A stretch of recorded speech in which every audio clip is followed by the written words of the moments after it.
నవ తెలంగాణ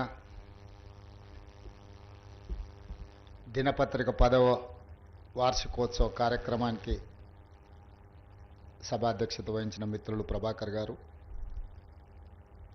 ఈ కార్యక్రమానికి అతిథులుగా విచ్చేసిన రెవెన్యూ శాఖ, సమాచార ప్రసార శాఖ మంత్రివర్యులు మిత్రులు పొంగులేటి శ్రీనివాసరెడ్డి గారు,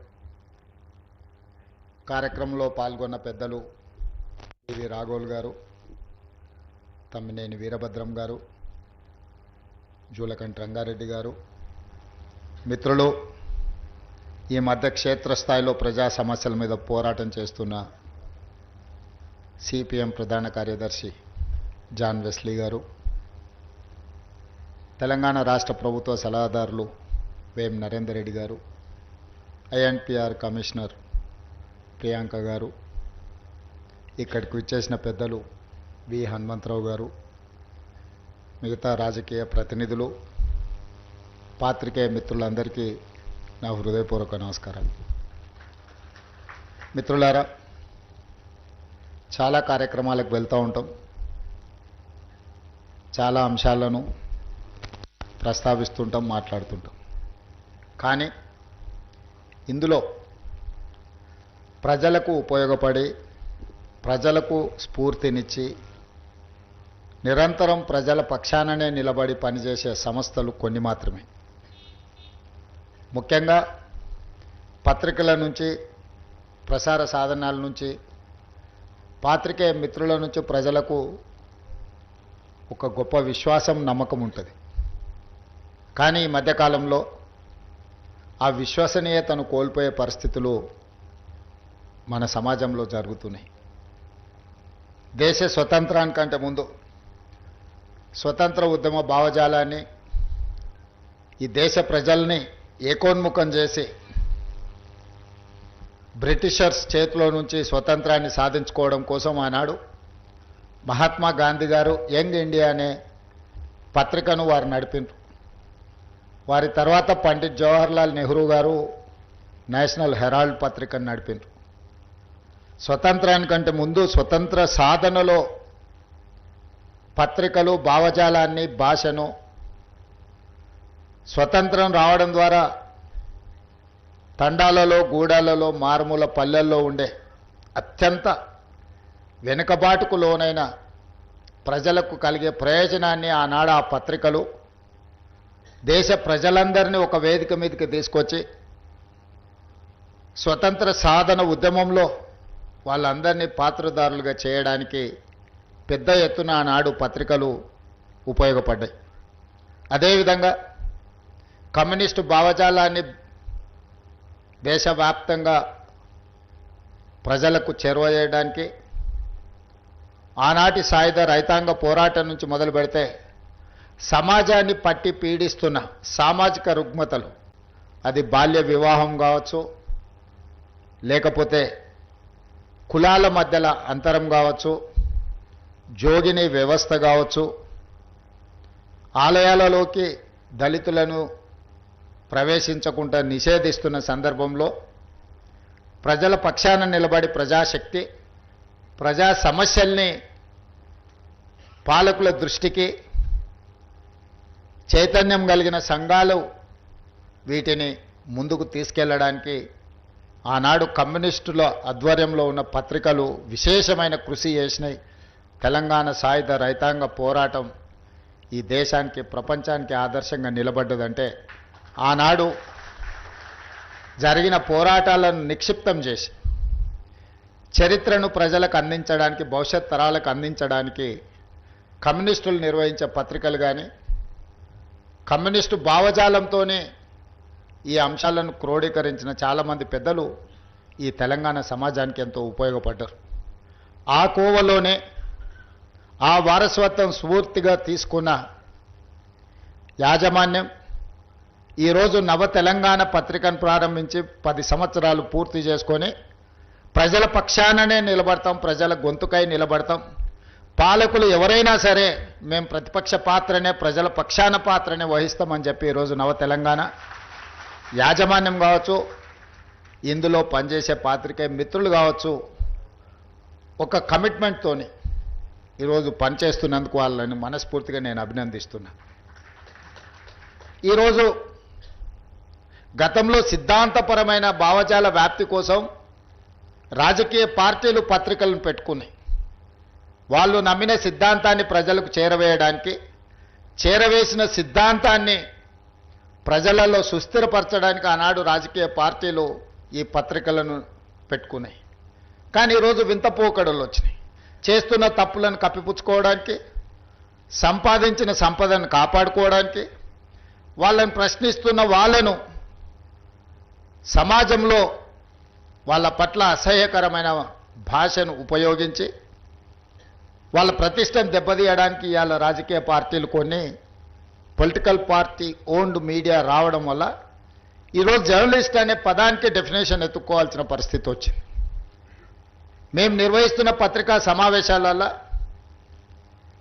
సీనియర్లు కావచ్చు, జూనియర్లు కావచ్చు, వాళ్ళు అడిగే ప్రశ్నను బట్టి వాళ్ళు జర్నలిస్టులా లేకపోతే రాజకీయ పార్టీల కార్యకర్తలు జర్నలిస్టు ముసుగేసుకొని వచ్చి ప్రశ్న అడుగుతుండ్రా అర్థం కానంత అమాయకులు ఎవరు లేరు. ఈరోజు జర్నలిజం ముసుగులో కొన్ని రాజకీయ పార్టీలు వాళ్ళు నిర్వహిస్తున్న విధానం, వాళ్ళు చేస్తున్న ఆరోపణలు ఈరోజు సమాజం అంతా నిశ్చితంగా గమనించాలి. పాత్రికేయ మిత్రులకు నేను విజ్ఞప్తి చేస్తున్నా, మీరు డిఫరెన్షియేట్ చేయండి, వాళ్ళని వేరుగా కూర్చోబెట్టండి. వాళ్ళు మేము ఒక్కటి కాదని ఒక భావాన్ని ప్రజలకు కల్పించాల్సిన అవసరం ఉంది. ఈరోజు media, social media, digital media ఎవడు పడితే వాడికి మొత్తం పెన్ను పేపర్ ఇస్తే వాళ్ళు మొత్తం రాయలేడు, ఏబిసిడీలు మొత్తం రాయలేడు, వాడు కూడా నేను జర్నలిస్ట్ అంటాడు. ఏం జర్నలిస్ట్ అంటే నేను సోషల్ మీడియా జర్నలిస్ట్ని అంటాడు. మన పేరు పక్కనే జర్నలిస్ట్ అని పెట్టుకుంటాడు. అది మొత్తం వాళ్ళ ఇంటి పేరే అయినట్టు, వాళ్ళ తాతలు ముత్తాతల నుంచి జర్నలిజంలో పుట్టి పెరిగినట్టు జర్నలిస్ట్ ఎల్లయ్య, జర్నలిస్ట్ పుల్లయ్య అని పెట్టుకుంటారు. వాడు ఎప్పుడైనా జర్నలిజం స్కూల్లోనే చదివిండా లేకపోతే ఓనమాలు మొత్తం అన్నీ వస్తాయంటే ఆ రెండు రావు. జర్నలిజం అక్షరం ముక్క కూడా. ఒకప్పుడు ఈ రాజకీయ పార్టీలు సిద్ధాంతాన్ని పూర్తిగా నమ్మిన కార్డు హోల్డర్స్ అన్న జర్నలిస్ట్గా ఉండేటోళ్ళు, లేకపోతే జర్నలిజం చదివిన వాళ్ళు అన్న జర్నలిస్ట్గా బాధ్యతలు ఇచ్చేవాళ్ళు. వాళ్ళ పనితనాన్ని బట్టి వాళ్ళకు బాధ్యత పెంచేవాళ్ళు. కానీ ఈరోజు అది ఏమీ లేదు. ఎక్కువ ఆవారగా రోడ్ల మీద తిరిగేటోడు, ఎక్కువగా తిట్లొచ్చినోడు, ఏదంటే అది మాట్లాడేటోడే ఈరోజు జర్నలిస్ట్ అనే ముసుగు తోడుకొని సోషల్ మీడియాలో అందరి పట్ల అసహ్యకరమైన భాషను ఉపయోగించే పరిస్థితులు వచ్చినాయి. అందుకే ఈరోజు రాజకీయ పార్టీ నాయకులుగా మేము మాట్లాడితే మీరు కూడా అప్పుడప్పుడు మాట్లాడతారు కదా సార్, మరి మీ సంగతి ఏందని అడుగుతారు.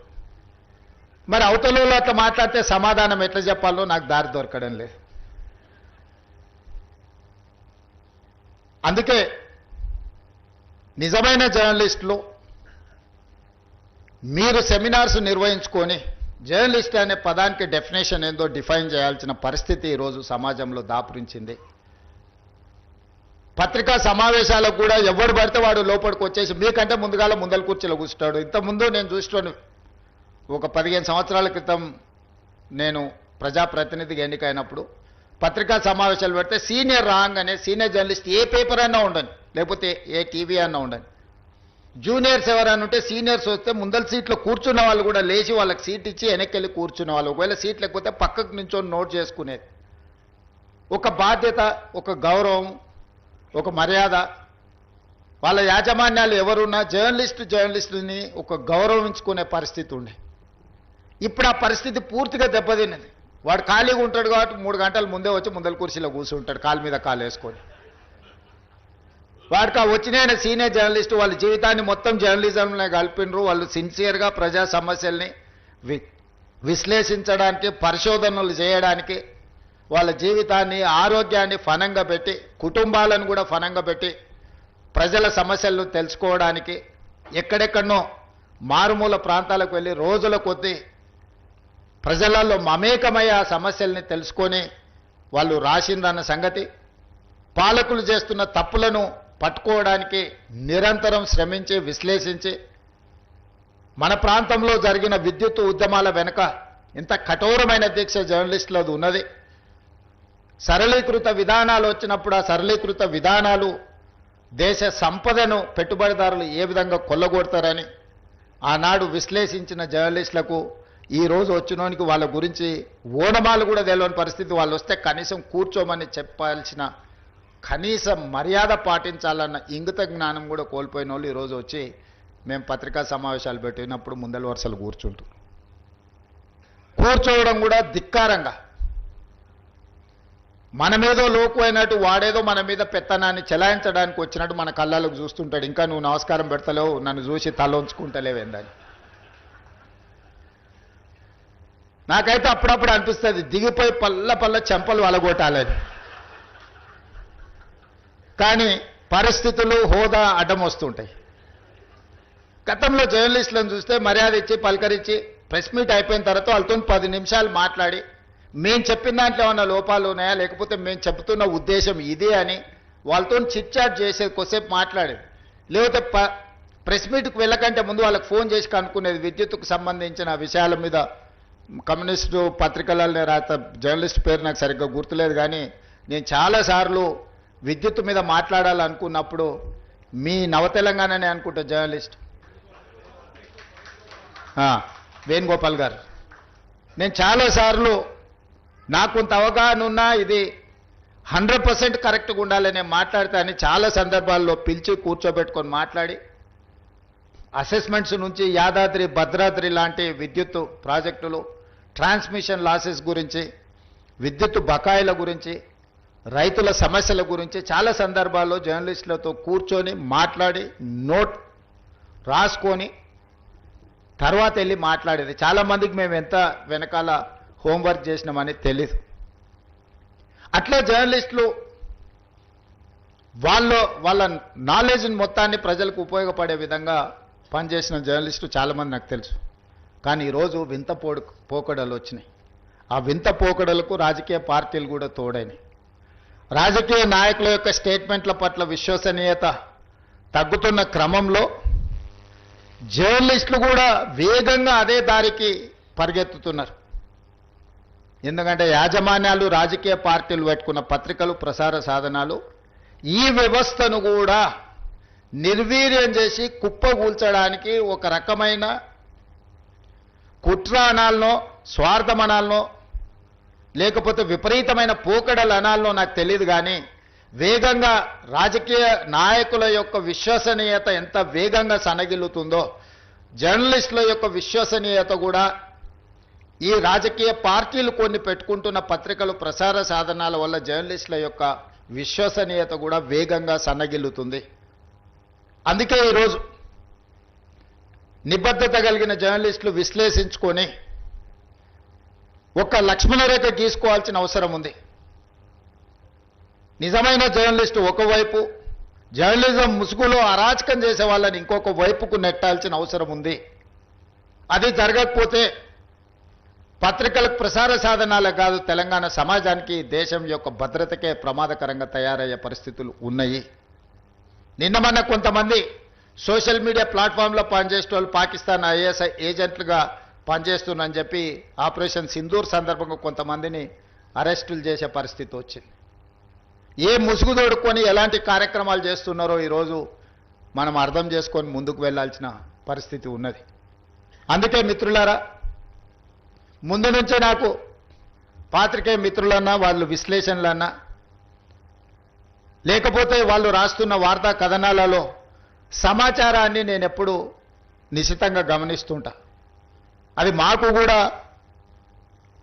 ఒక నాలెడ్జ్. అన్ని పుస్తకాలు, ఏ పుస్తకంలో ఏముందో తెలుసుకోవడమే ఒక పని, అందులో ఏ పేజీలో ఏముందో చదువుకోవడం అని ఇంకా కష్టమైన పని. కానీ సీనియర్ జర్నలిస్టులు, సిన్సియర్ జర్నలిస్టులు విశ్లేషణ చేసి క్రోడీకరించి ఒక దగ్గరికి తీసుకొచ్చి ఒక ఆర్టికల్ రాస్తే అది మనకు పెద్ద ఎత్తున ప్రభుత్వ పరిపాలనలో ఉపయోగపడుతుంది. సామాజిక స్థితిగతులను లేవనెత్తడమే కాదు, ప్రభుత్వం తీసుకొస్తున్న సంక్షేమ పథకాల అమలులో జరుగుతున్న నిర్లక్ష్యం కావచ్చు, లేకపోతే జరుగుతున్న తప్పిదాలు కావచ్చు, విశ్లేషించి రాసినప్పుడు వాటిని నియంత్రిస్తే మన గౌరవమే పెరుగుతుంది, పరిపాలన మీద పట్టు మనకు వస్తుంది. పరిపాలన మీద పట్టు సాధించాలంటే విశ్లేషణాత్మకమైన ఆర్టికల్స్ను కానీ, సమస్యల్ని లేవనైతే పత్రికలను చదివితే మనల్ని మనం సరిదిద్దుకోవడానికి ఉపయోగపడుతుందని నేను బలంగా నమ్ముతాను.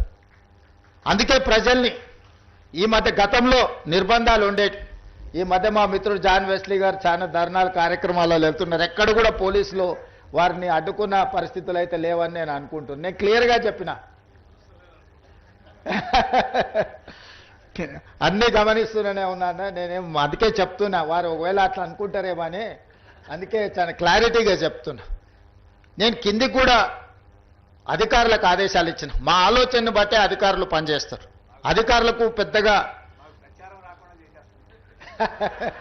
ప్రచారం నా చేతుల్లో లేదు. మీరు చేసే కార్యక్రమాలకు వెసులుబాటు కల్పించడం ముఖ్యమంత్రిగా నా చేతిలో ఉంది. కానీ ప్రచారం అనేది ఇక మిగతా పెట్టుబడులతో కూడుకున్న వ్యాపార సంస్థలు వ్యాపార ప్రయోజనాలను దృష్టిలో పెట్టుకొని వాళ్ళు ప్రచారం కల్పిస్తున్నారు. కాకపోతే నా వరకు నేను కమ్యూనిస్టు సోదరులను ఉప్పుతో పోలుస్తా. ఏ వంట ఏ మసాలాలు ఎన్ని పెట్టి వండినా ఉప్పు వేయకపోతే దానికి రుచి ఉండదు. మసాలాలు ఎంత గొప్పగానే కలపొచ్చు. నలభీమ పాకం వండే గొప్ప వంటగాడు ఉండొచ్చు, కానీ ఆ వంటలో ఉప్పు లేకపోతే దానికి రుచి అనేది రాదు. ప్రజా సమస్యల మీద కూడా ఎర్రజెండా కనిపించినప్పుడే ప్రజా సమస్యల్ని పరిష్కరించడానికి ప్రజలకు ఒక విశ్వాసం. అది మేము ఎన్ని చెప్పినా వీళ్ళు అధికారంలోకి రావడానికి ఆలోచన చేసి చెప్తున్నట్టు ఉన్నారని అనుకుంటారు. కానీ కమ్యూనిస్టులు చెప్తే ప్రజలకు ఒక నమ్మకం, వీళ్ళు చెప్తున్నారంటే ఏదో కొంచెం విషయం ఉన్నట్టే ఉంది అని. కమ్యూనిస్టులు అధికారంలోకి తేవడానికి పనికొస్తారో పనికిరారో నేను విశ్లేషించలేను, కానీ ఉన్నోన్ని దించడానికి మాత్రం 100% పనికొస్తారు.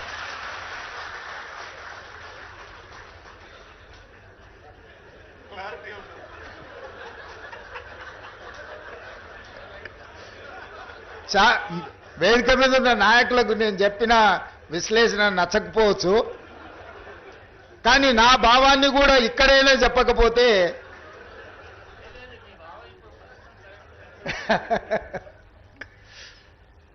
సో ఉన్న వాళ్ళని దించడానికి కమ్యూనిస్టులు ఎప్పుడూ ముందులో ఉంటారు తప్పులు చేసేవాళ్ళు.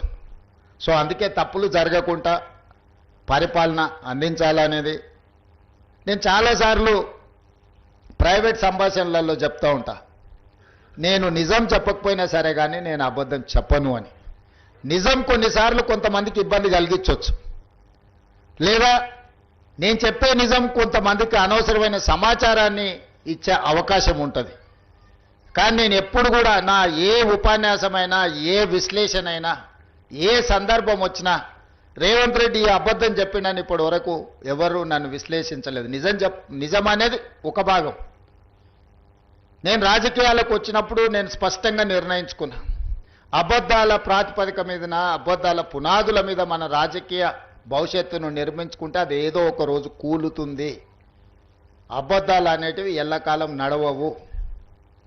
దిగిపోయిన నాయకుడు మాత్రం చెప్పేవన్నీ అబద్ధాలే, నిజాలుగా భ్రమలు కల్పించేంత గొప్పగా అబద్ధాలని చెప్పగలిగిన నాయకుడు. అందుకే కమ్యూనిస్టులను కూడా మొత్తం నాదే బాధ్యత పత్రిక నడిపించేది, అసలు మీరు ఏం చేయాల్సిన పర్లేదు మొత్తం నేను చూసుకుంటా అని చెప్పాడు. అట్లా చెప్పిండంటేనే అనుమానించాలి. ఎందుకంటే బాగా నమ్మిస్తే మోసం చేయడం అల్కగా అవుతుంది. నమ్మకం అనేది లేకుంటే మోసం అనేదే ఉండదు. నువ్వు ఎప్పుడైతే నమ్ముతావో నమ్మకాన్ని నీడలాగానే మోసము దాని ఎంబడే ఉంటుంది. ఆ నమ్మకం కలిగించడానికి ఎక్కువ ఎవరైనా ప్రయత్నం చేస్తే 1-2 సార్లు మనము కొంచెం జాగ్రత్తగా చూడాలి. నిజాయితీగా మాట్లాడేదానికి నమ్మే బలికేటట్టు మాట్లాడేదానికి సన్నని తెర మాత్రం ఉంటుంది, థిన్ లైన్. దాన్ని కొంచెం జాగ్రత్తగా గమనిస్తే మనకు అర్థమవుద్ది. నేను పార్లమెంట్ ఆఫీస్ ఓపెన్ చేసుకున్నప్పుడు మల్లు స్వరాజ్యం గారిని తీసుకెళ్ళి వారిని చీఫ్ గెస్ట్గా తీసుకెళ్ళి నేను పార్లమెంట్ ఆఫీస్ మల్కాజ్గిరి ఎంపీగా గెలిచినాడు పార్లమెంట్ ఆఫీస్ ఓపెనింగ్ చేయించుకున్నాను. మా పార్టీ నాయకులు చాలామంది పెద్దలు ఉన్నా మల్లు స్వరాజ్యం గారిని వారికి ఆరోగ్యం బాగాలేకపోయినా రాలేను అన్నంత పరిస్థితి ఉన్నా వాళ్ళ కుటుంబ సభ్యులను మాట్లాడలేదు. వాళ్ళ కమిట్మెంట్ అనేది చాలా ముఖ్యం అని నా పార్లమెంట్ ఆఫీసును మల్లు స్వరాజ్యం గారు, నేను కాంగ్రెస్ పార్టీ వర్కింగ్ ప్రెసిడెంట్ ఉండి దేశంలోనే అతిపెద్ద పార్లమెంట్ నియోజకవర్గమైన మల్కాజ్గిరికి ఎంపీగా ఉండి నా పార్లమెంట్ కార్యాలయానికి ముఖ్య అతిథిగా మల్లు స్వరాజ్యం గారిని పిలిచి వారి చేత ప్రారంభింపజేసుకున్నానంటే నా కమ్యూనిస్టుల పట్ల అపారమైన గౌరవం ఉంది. సరే, రాజకీయాలలో ఒకసారి కలిసి పని చేస్తాం, ఒకసారి విడిపోయి పని చేస్తాం, కలుస్తుంటాం, విడిపోతుంటాం, ఇవన్నీ పరిస్థితులు, పార్టీలు, వ్యవస్థ. అందుకే ఈరోజు రాగానే తప్పకుండా నేను వస్తా అని చెప్పిన, మళ్ళీ ఇన్విటేషన్ ప్రింట్ చేసినాక మా మిత్రులు ఇన్విటేషన్ ఇవ్వడానికి వస్తామంటే నేను చెప్పిన వస్తా అని వచ్చిన. ఎందుకు అని అంటే ఇలాంటి సంస్థల వేదికల మీద వచ్చినప్పుడైనా నిజాలు మాట్లాడడానికి వేదికలు పనికొస్తాయి. మా మనసులో ఉన్న భావాన్ని మీ ద్వారా ప్రజలకు చెప్పడానికి ఉపయోగపడుతుంది వేదిక అని నేను బలంగా నమ్ముతా. అందుకే ఈరోజు ఈ వేదిక మీద నుంచి పత్రిక నడవడానికి మీకు అదనంగా సాయం చేయకపోయినా మిగతా పత్రికల కంటే ఈ సమెత్తు కూడా తక్కువ చేయనని చెప్పి ఈ వేదిక మీద నుంచి మీకు మాటిస్తున్నా. మా మంత్రి గారికి కూడా నేను సూచన చేస్తున్నా, మిగతా జనరంజకమైన కమర్షియల్ పత్రికలకు సినిమాల గురించి, గాసిప్స్ గురించి, మసాలా వార్తలు రాసే పత్రికలకు ఎన్ని అడ్వర్టైజ్మెంట్స్ ఇస్తున్నామో ఈక్వల్గా నవ తెలంగాణకు కూడా సమానమైన అవకాశాలు కల్పించాలి. వీటిని బ్యాలెన్స్ చేయాల్సిన బాధ్యత మన మీదనే ఉన్నది. నేను ముందు చెప్పినట్టు మనం ఎప్పుడు అధికారంలోకి రావాలన్న పర్టికులర్గా కాంగ్రెస్ పార్టీ అధికారంలోకి వచ్చిన ప్రతిసారి అంతకంటే ముందు కమ్యూనిస్టులు చేసిన ఉద్యమమే కాంగ్రెస్ పార్టీ అధికారంలోకి రావడానికి ఎక్కువగా ఉపయోగపడ్డాయి. 2004లో ఆనాడు కాంగ్రెస్ అధికారంలోకి వచ్చిందంటే విద్యుత్ ఉద్యమాలని లోతుగా ప్రజలకు తీసుకెళ్ళింది ఆ రోజు కమ్యూనిస్టు సోదరులని నేను నమ్ముతున్నా. 2023లో మేము అధికారం వచ్చినప్పుడు కూడా ప్రత్యక్షంగానో పరోక్షంగానో మీరు చేసిన, వీరభద్రం గారు చేసిన పాదయాత్రలు కావచ్చు, రకరకాల పోరాటాలు, ఇవన్నీ కూడా ప్రజల, ప్రభుత్వాల పట్ల కొంతమంది నాయకులు, ఉద్యమకారుల ముసుగు తోడుకొని ప్రజలకు చేస్తున్న అన్యాయాన్ని మీరు తొలగించడం, చివరికి ఏ పార్టీ అధికారంలోకి వస్తుందో ఆ పార్టీకి ఓటేయాలన్న ఆలోచన ఉంటుంది.